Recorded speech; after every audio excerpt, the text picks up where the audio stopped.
imagen de un evangelio muy pobre, muy chato, muy humano, y pierde de vista un poco lo que es la magnificencia del carácter de Cristo, digamos, que es lo que en definitiva vamos a hablar de que los fariseos, los saduceos representaban algún modelo de Dios, aunque entendemos bien en qué contexto. Los apóstoles estaban representando al Cristo resucitado, a la nueva iglesia. Entonces, en ese sentido, a veces pienso de que muchas veces pasamos de un lado al otro por el tema del ego, por el tema de yo quiero ser o yo quiero reconocimiento. Y qué buen punto que acaba de tocar Horacio, porque esto nos lleva a pensar un poco en que somos nada, ¿no? Somos una neblina que está un tiempo y luego desaparece, dice, ¿no? Dios se acuerda de nosotros que somos polvo, dice la Biblia. Así es que, bueno, nos quedamos acá en este punto, luego continuamos. Realmente muy interesados en el tema y el tiempo que vuela, el tiempo que se nos va de manera rápida. Así que vamos a hacer una pausa musical y luego continuamos analizando este tema.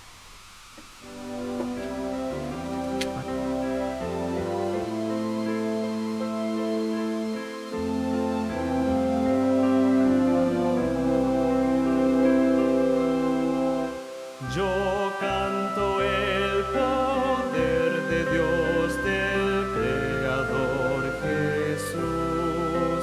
Habló con su potente voz y apareció la luz. Yo canto el poder de aquel que en alto puso el sol en la pradera.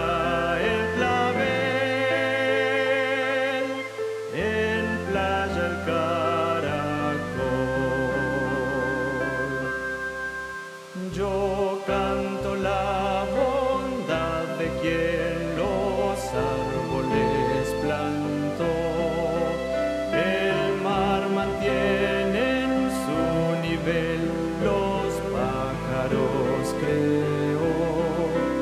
La maravilla de su amor la observo por doquier.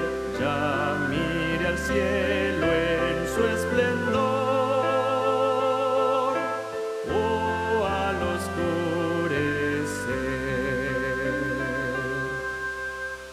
Tus glorias proclamadas son por cuanto aquí se ve. La flor, el viento y el gorrión, la risa del bebé. Bien sé que en tu presencia estoy, que tú conmigo vas, y si al confín del mundo voy, tu Dios allí estás.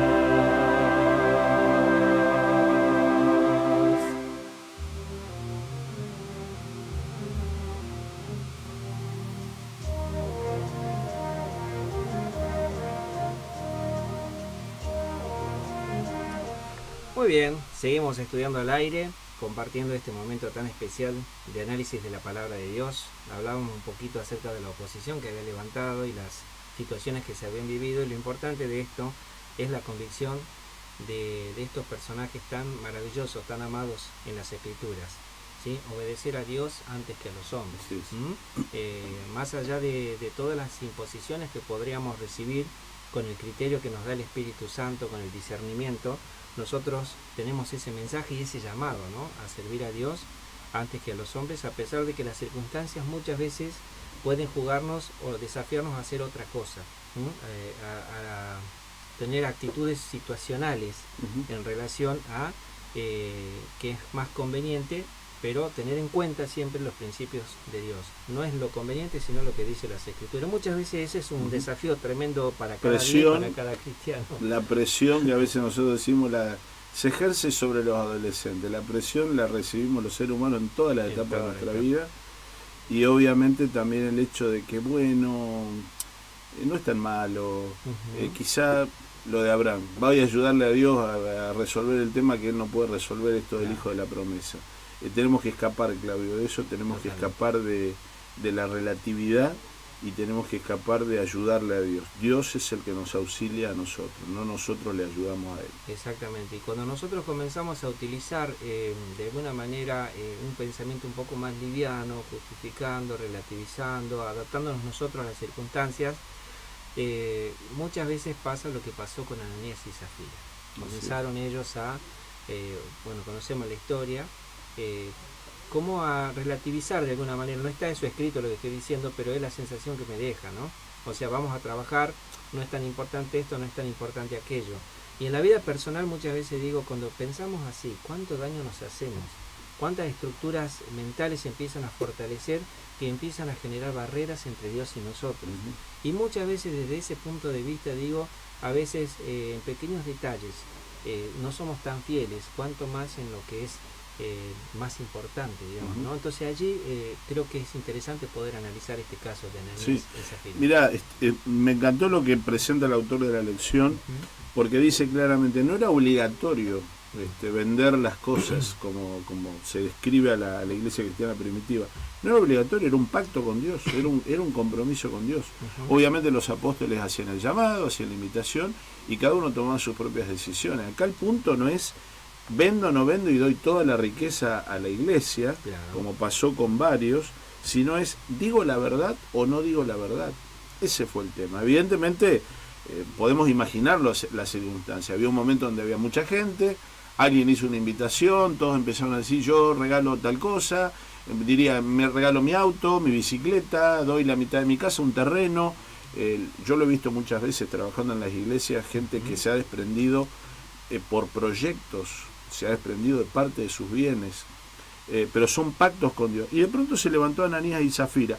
No tenían la idea de darle a Dios las cosas, pero se sintieron presionados por el grupo, para quedar bien seguramente, para no tener desgaste, para evitar el que dirán, para evitar que alguno le diga, che, mirá que está dando una ofrendita medio flojita, y después sea el comentario en el supermercado, en la estación de servicio, en algún otro lugar por ahí. Digo yo, cualquier similitud con la realidad. Eso estaba pensando.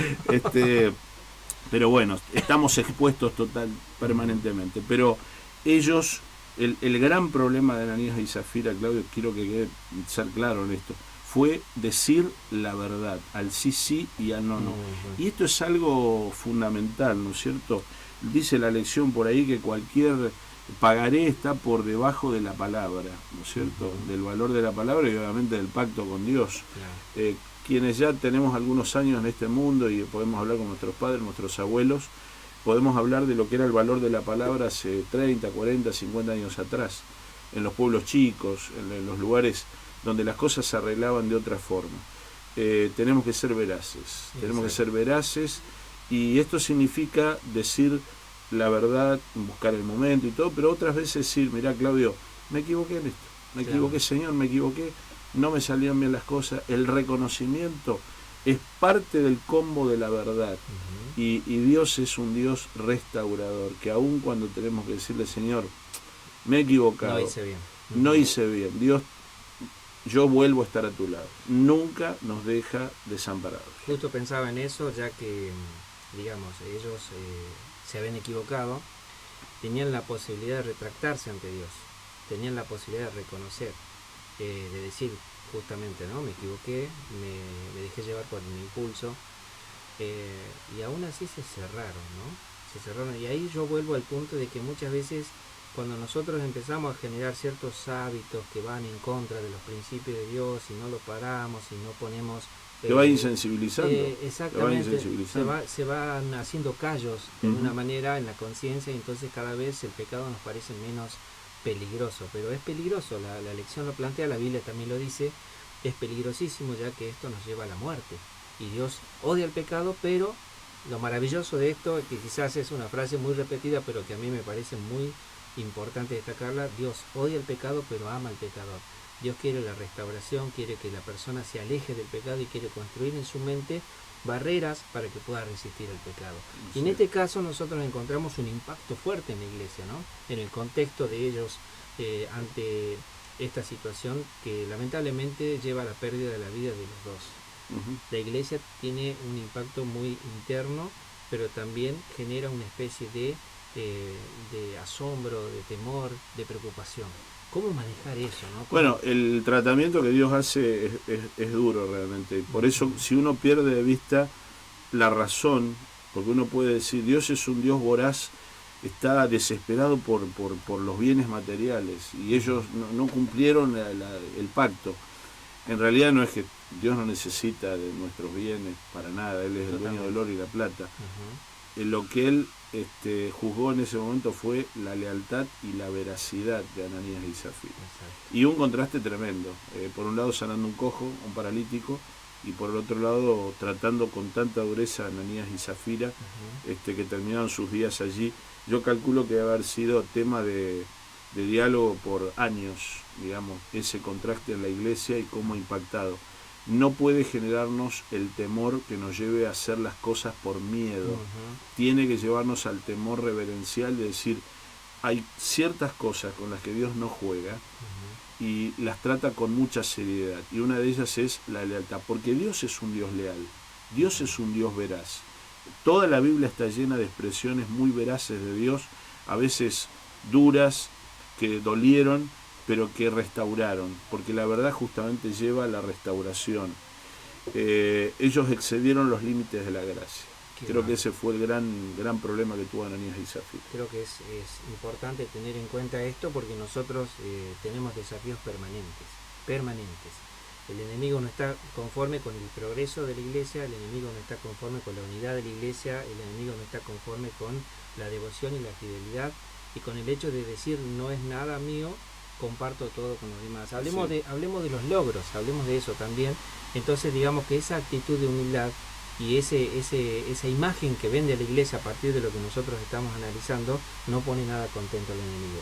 Empieza a trabajar de una forma, en este caso Ananías y Zafira, en este caso los celos, en otros casos tal vez la falta de espíritu de convivencia, ¿cierto? Entonces estos elementos terminan entrando de algún lado para destruir justamente lo que el Señor está armando. Y cuando hablamos de los fueros internos, allí también mencionamos de que muchas veces esos aspectos también nos pueden jugar en contra de manera individual.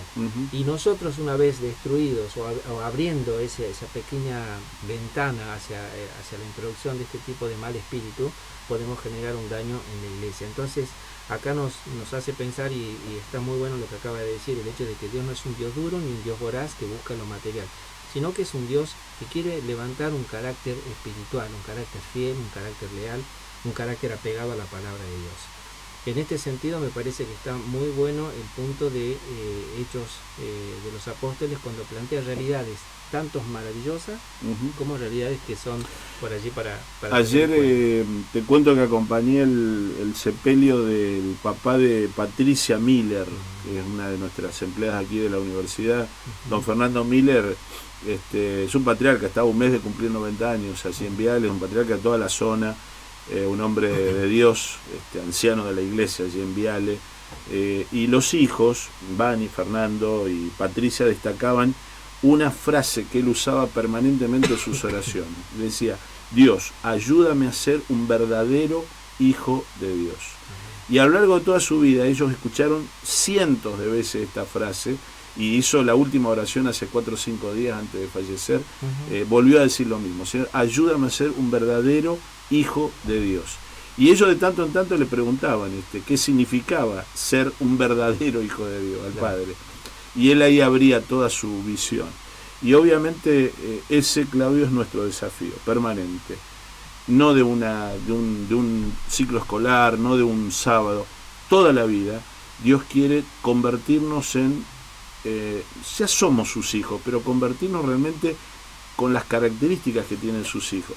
Y los hijos decimos la verdad, y nos movemos en el mundo de la verdad, y administramos correctamente la gracia. Es nuestro desafío, claro.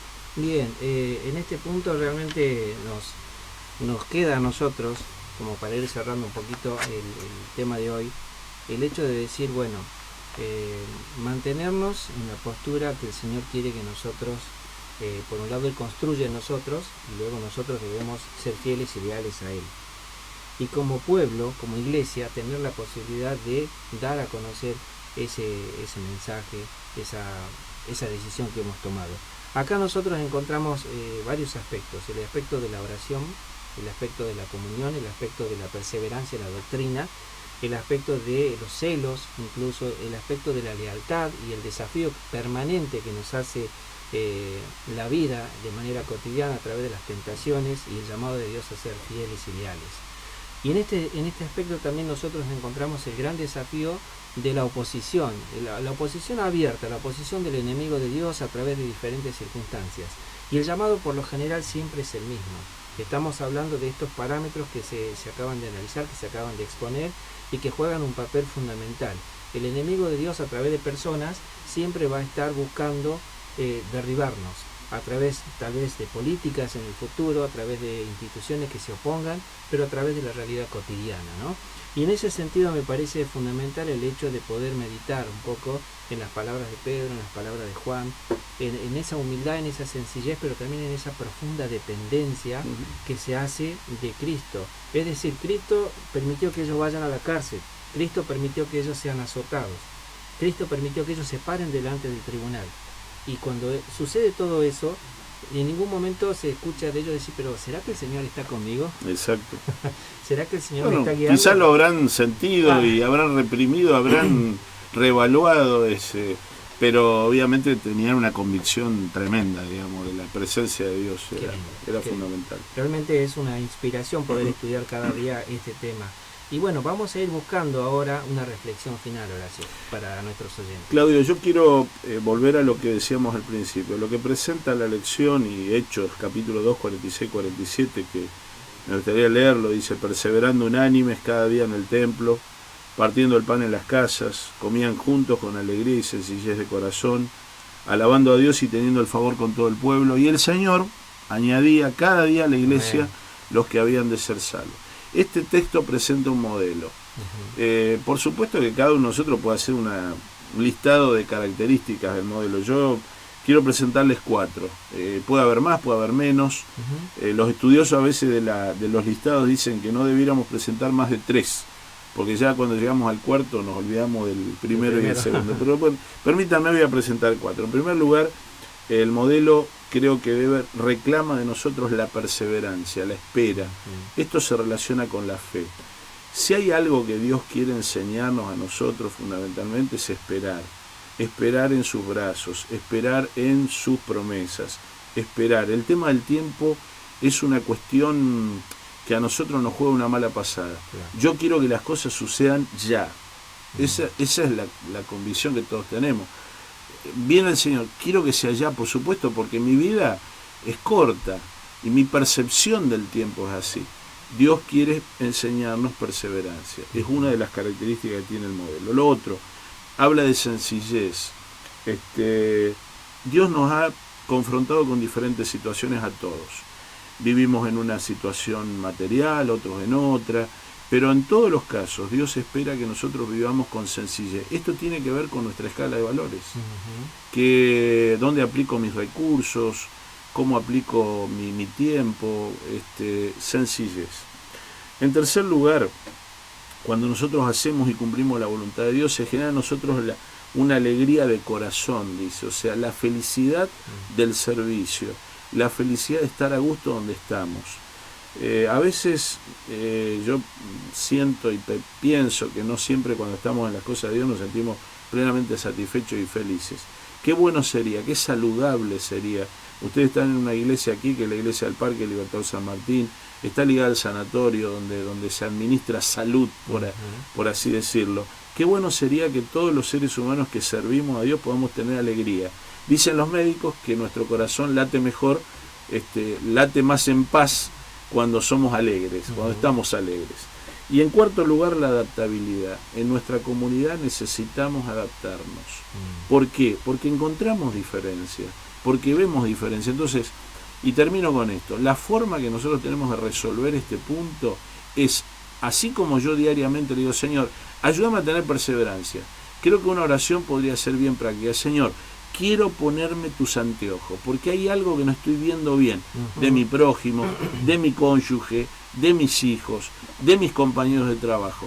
Yo puedo tener un modelo de comunidad donde todo esté abierto, puedo tener un modelo de comunidad donde viva como en un departamento donde me importe nada lo que pasa con el vecino. Nosotros no estamos aquí en Libertador San Martín en una comunidad donde ni estamos abiertos ni tampoco estamos cerrados como estuviéramos en la gran ciudad. Estamos en la mitad y tenemos que tener una relación integral, no medir algunas cosas de la persona, porque eso nos destruye.